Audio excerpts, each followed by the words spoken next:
Vous pensez connaître la longue portée?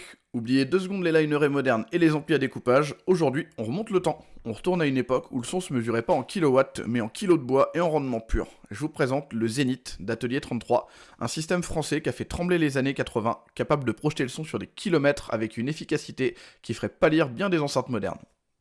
Le Zénith, c'est d'abord la rencontre de deux cerveaux, Bernard Bick, un architecte, et Alain Demion, un physicien. Leur philosophie, le couplage vertical. Ce système, c'est un monstre fabriqué en France. Chaque top pèse 72 kilos. Pourquoi? Parce que à l'intérieur, c'est du bois épais, de la fibre de verre, et le règne du haut-parleur ferrite américain. Tout est en JBL de la grande époque, avec un E140, 38 cm, énorme bobine, cône léger dans la partie basse, avec un kick qui tabasse. Dans le mid, c'est un E120, l'un des haut-parleurs les plus sensibles qu'on trouvait à cette époque, avec un dôme en alu capable d'écraser des oreilles et même des souris. Et pour les aigus, c'est des compressions en titane avec une sortie 2 pouces, des grosses machines ferrites aussi. Le résultat, c'est une sensibilité annoncée à 112 dB à 1 watt 1 mètre, un rendement impressionnant malgré un poids impressionnant aussi. On entend souvent dire que le Zénith générait un front d'onde cylindrique, comme un line source. Alors, info ou intox? Techniquement, c'est pas un lineré moderne avec des guides d'onde complexes qui viennent sculpter le front d'onde, mais Atelier 33 avait tout compris avant l'heure. En empilant des boîtes sur les autres avec une ouverture étroite, il créait naturellement un couplage acoustique vertical.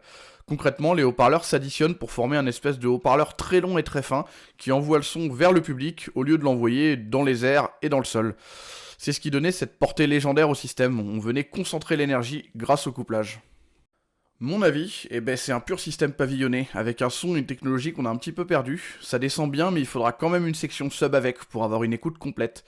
C'est sec, c'est rapide, c'est violent, et si vous en récupérez, un petit conseil, vérifiez la phase. Les vieux JBL avaient une fâcheuse tendance à inverser les polarités. Parfois le noir, ça devenait le plus, au lieu du moins.